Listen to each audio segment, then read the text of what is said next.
আব্দুল্লাহ ইবনে আব্বাস রাদিয়াল্লাহু তাআলা আনহু, বিশ্বনবীর কাজিন, চাচাতো ভাই। আবার মাইমুনা রাদিয়াল্লাহু তাআলা আনহু, মাইমুনা নবীর স্ত্রী, তিনি ছিলেন আব্দুল্লাহর আপন খালা। তো নবীর বউ যদি ওনার খালা হয়, নবী তার কি খালু, তাহলে সম্পর্ক অনেক গভীর। কাজিন আবার খালু, ছোট্ট মানুষ, তাই রাতে মাঝে মাঝে ঘরে থাকতো। বিশ্বনবী দেখলেন আব্দুল্লাহ যেহেতু আমার ঘরে ঢুকতে পারে, আব্দুল্লাহরে এই উম্মতের বড় শিক্ষাবিদ বানাইতে হবে। তাই আব্দুল্লাহ ইবনে আব্বাসকে বিশ্বনবী হাতে কলমে শিক্ষা দিয়েছেন। তো বিশ্বনবী রাতে যখন তাহাজ্জুদ পড়তেন, ছোট্ট আব্দুল্লাহ ঘরে থাকতো। বুঝতে পেরেছেন? ছোট্ট মানুষ তো ঘরে থাকতো। তো বিশ্বনবী তাহাজ্জুদের জন্য একবার দাঁড়িয়েছেন, ছোট্ট আব্দুল্লাহ ওযু করে দাঁড়াইছে। আচ্ছা বলেন তো, ইমাম আর মুসল্লি মোট যদি দুইজন হয়, একজন ইমাম একজন মুসল্লি, তো মুসল্লি ইমামের কোন দিকে দাঁড়াবে? ডানে দাঁড়াবে।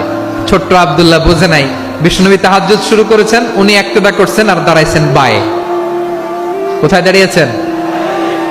আব্দুল্লাহ বলেন, যখন আমি বায়ে দাঁড়ালাম, আখাযা রাসূলুল্লাহ সাল্লাল্লাহু আলাইহি ওয়াসাল্লাম উযুনি আল ইউমনা ইয়াফতিলুহা, বিশ্বনবী নামাজরত অবস্থায় আমার কান ধরে টেনে আমার ডান দিকে এনে দাঁড় করায় দিলেন। পড়েন সুবহানাল্লাহ। দেখেন, হাতে কলমে শিক্ষা। আর জীবনে ভুল হবে? কথা কয় না, আর ভুল হবে? আর ভুল হবে না। এভাবে বিশ্বনবীর অনেক সঙ্গ পেয়েছেন, সফর করেছেন, একই বাহনে বসেছেন, এক বাহনে বসে লম্বা নসিহত করেছেন। আব্দুল্লাহ, চাইতে হলে আল্লাহর কাছে চাও, সাহায্য চাইতে হলে আল্লাহর কাছে সাহায্য চাও। মনে রাখো, গোটা বিশ্বের সবাই যদি তোমার সাহায্য করতে চায়, ততটুকুই করতে পারবে যতটুকু আল্লাহ তোমার নসিবে রেখেছে। গোটা বিশ্ব যদি তোমার বিরুদ্ধে ষড়যন্ত্রে দাঁড়িয়ে যায়, ক্ষতি ততটুকু করতে পারবে যতটুকু তোমার জন্য বরাদ্দ আছে। এর বাইরে কিছু করতে পারবে না। আওয়াজ করে বলেন ঠিক কিনা? এভাবে হাতে কলমে শিখিয়েছেন, বিশ্বনবীর সঙ্গ পেয়েছেন। উনাকে বিষ্ণু ইসলাম শিক্ষাবিদ, এডুকেটর অফ দিস উম্মাহ হিসেবে সিলেক্ট করেছেন, হাতে কলমে শিখিয়েছেন। বিশ্বনবী একবার প্রকৃতির ডাকে সাড়া দিয়ে এসেছেন। এখন কি করতে হবে? নামাজের জন্য ওযু করতে হবে। বিশ্বনবী এসেই দেখেন ওযুর বদনায় পানি ভরা, খুশি হয়ে গেলেন। বললেন, কে রেখেছে পানি? একজন বলল, আব্দুল্লাহ রেখেছে। বিশ্বনবী অত্যন্ত খুশি হলেন। খুশি হয়ে একটা দোয়া করলেন, বললেন, আল্লাহুম্মা ফাক্কিহু ফিদ্দীন ওয়া আল্লিমহু তা'ওয়ীল।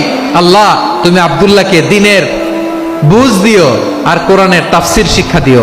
বিশ্বনবীর এই দোয়া এমন লাগছে, উনি রাইসুল মুফাসসিরিন, এই পৃথিবীতে যত মুফাসসির ছিল, যত মুফাসসির আসবে, সকল মুফাসসিরের সম্রাট হিসেবে স্বীকৃত হয়েছেন আব্দুল্লাহ ইবনে আব্বাস। বিশ্বনবী ওনারে আজান শিখান নাই, বিশ্বনবী ওনারে ল্যাঙ্গুয়েজ শিখান নাই, বিশ্বনবী ওনারে অ্যাম্বাসেডর বানান নাই, হাতে কলমে শিক্ষা দিয়েছেন। ছোট্ট মানুষ, বিশ্বনবী ইন্তেকাল করলেন। আবু বকরের সময় গেল, ওমরে ফারুকের খেলাফত, তখনও তিনি তরুণ। ওমরে ফারুক রাদিয়াল্লাহু তাআলা আনহু ওনার ক্যাবিনেট মিনিস্ট্রির বৈঠকে এই আব্দুল্লাহ ইবনে আব্বাসকে পাশ দিয়ে বসায় রাখতেন। বয়স্ক সাহাবারা এটা পছন্দ করতো না। তারা বলতো, ঘটনা কি? আব্দুল্লাহর মতো ছেলে নাতি আমাদের আছে, এরা কেন রাখে ওমরে ফারুক? ওমরে ফারুক এটা টের পেলেন। তিনি বুঝতে পারলেন যে ক্যাবিনেট মেম্বাররা এটা পছন্দ করে না, ছোট্ট আব্দুল্লাহরে কেন রাখি, কেন যে রাখি, এটা একদিন বুঝাবো। একদিন মিটিং এ তিনি সবাইকে বললেন, ইযা জাআ নাসরুল্লাহি ওয়াল ফাতহ। এই আয়াত দ্বারা উদ্দেশ্য কি বলেন তো মুরব্বী সাহাবীরা? এক সাহাবী বলেন, এই সূরা দ্বারা উদ্দেশ্য, আল্লাহ বলেছেন আমাদেরকে বিভিন্ন ল্যান্ড, বিভিন্ন এলাকা বিজয় করতে হবে। ওমরে ফারুক বললেন, না, হয়নি। আরেকজন বললেন, বিজয় হওয়ার পর আমাদের বেশি বেশি আল্লাহর বরত্বের ঘোষণা দিতে হবে, এটা উদ্দেশ্য। ওমরে ফারুক বললেন, না, হয় নাই। যারে জিজ্ঞেস করেন কেউ পারে না। সব শেষে বিশ্বনবী ছোট্ট আব্দুল্লাহরে বলেন, আব্দুল্লাহ, ইদা জা নাসরুল্লাহি ওয়াল ফাতহ, এর দ্বারা উদ্দেশ্য কি বলো তো? ছোট্ট আব্দুল্লাহ বলেন, হুয়া আজালু রাসূলিল্লাহ। এই আয়াত দ্বারা বিশ্বনবীর বিদায়কে উদ্দেশ্য নেওয়া হয়েছে। ওমরে ফারুক বললেন, হাযা হুয়া, এটাই তো সঠিক উত্তর, এটাই সঠিক তাফসীরে আয়াতের।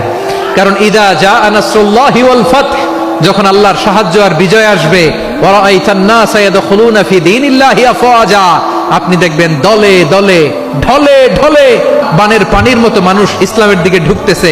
ইসলামের বিজয় হয়েছে। তো ইসলামের বিজয়ের মিশন নিয়ে নবী আসছে। বিজয়ী যখন হয়ে গেছে, এখন তো নবীর বিদায় হবে। কোন সাহাবী এই সূক্ষ্ম কথাটা ধরতে পারে নাই, ওই আব্দুল্লাহ ছাড়া।